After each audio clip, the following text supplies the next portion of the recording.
नमस्कार विद्यार्थी मित्रों, मैं शैलेश जे कनाडा राजंश विद्या संकुल के ऑनलाइन टीचिंग क्लासेस में आप सभी का स्वागत है।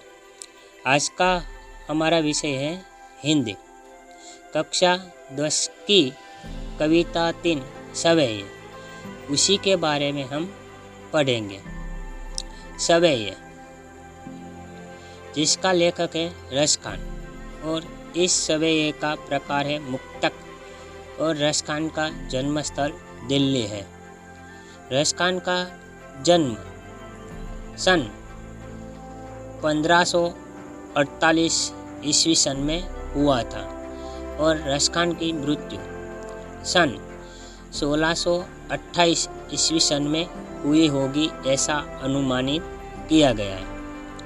रसखान श्री कृष्ण के प्रिय भक्त थे और इस सवैये में रसखान ने किसी भी तरह श्री कृष्ण के निकट रहने का वर्णन किया है और गोपी का प्रेम का भी वर्णन किया है।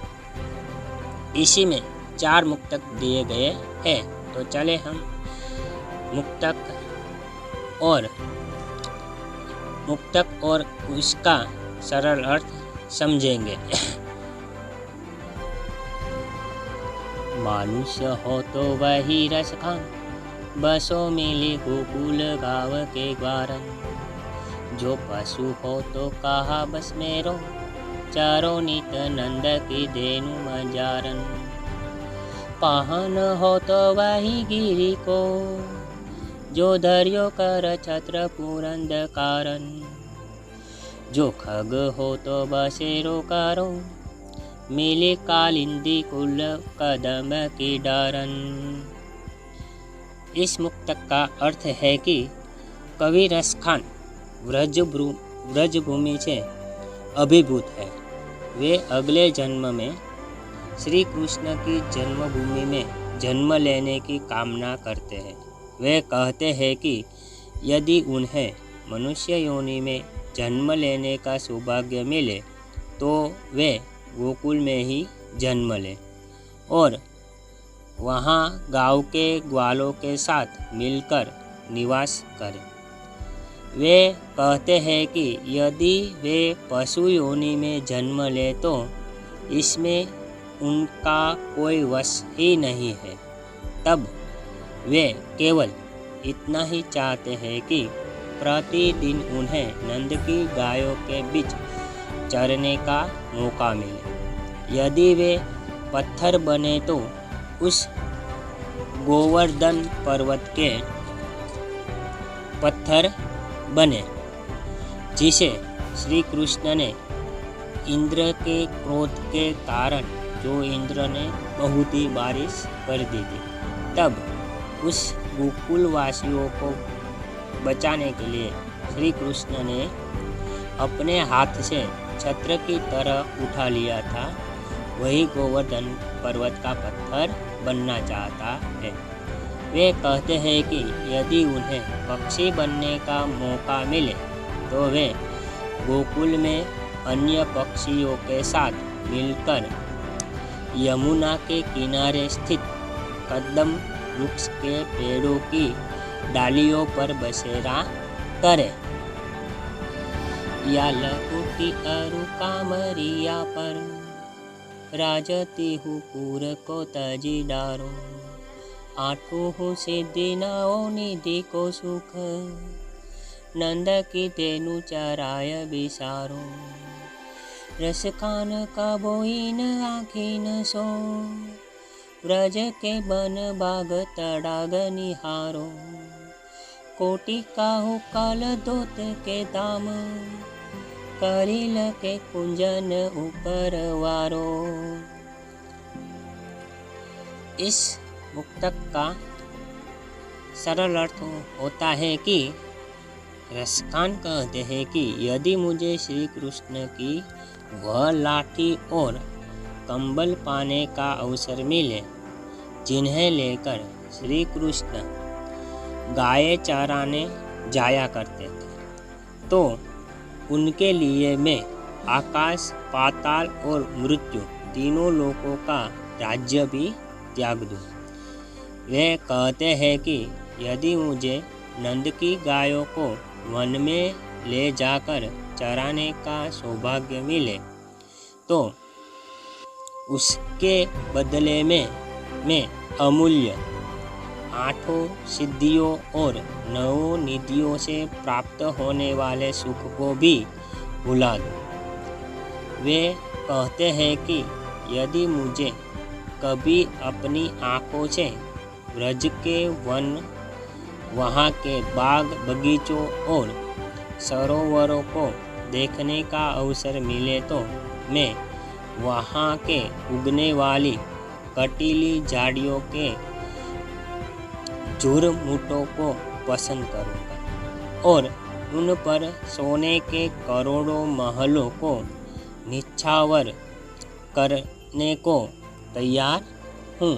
इसके बाद हम तीसरा जो मुक्तक है, जाति न ते वह नंद को छोरो, या बन धेनु चराई गयो है, मोहिनी ताननी गोदन गाई के, बेनु बजाई री जाई गयो है, ताही दरी का छूटो ना सोके, रस खान ही ये में समाई गयो है, कौन काहू की कानी करे, शिगरो रज भी बिकाई गयो है। इस मुक्तक का सरल अर्थ है कि रसखान कहते हैं कि जिस समय से नंद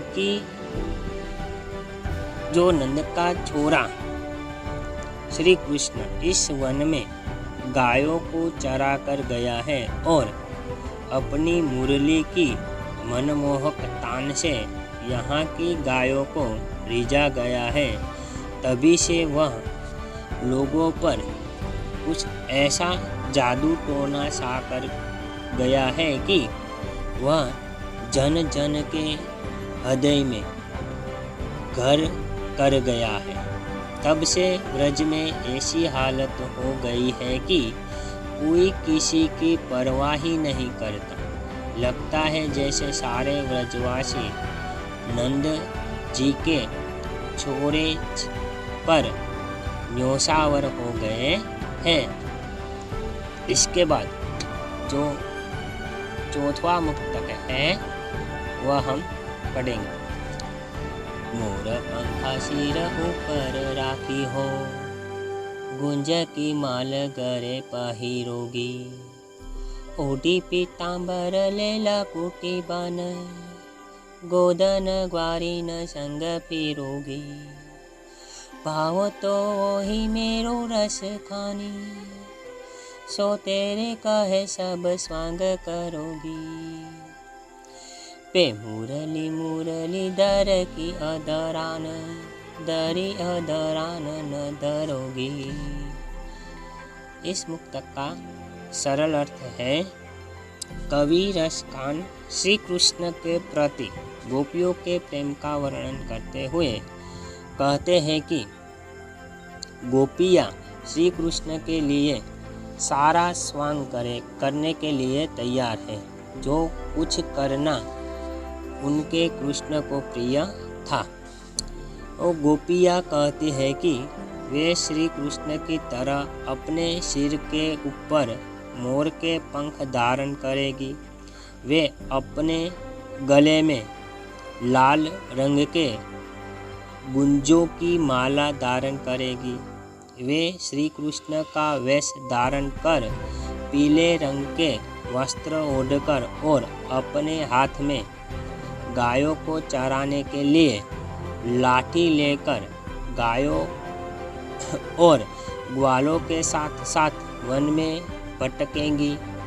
वे कहते हैं कि अपने कृष्ण के लिए वे उनके सारे रूप धारण करेगी जो उन्हें अच्छे लगते थे, पर वे एक स्वांग कभी नहीं करेंगी जो श्री कृष्ण किया करते थे। वह यह है कि श्री कृष्ण की तरह मुरली नहीं बजाएगी। वे कहती है कि जिस मुरली को श्री कृष्ण ने अपने होठों पर रखकर बजाया था, उस मुरली को हम अपने होठों पर कदापि नहीं रखेंगे। वो इसीलिए कि दूसरे वह झूठी हो जाएगी।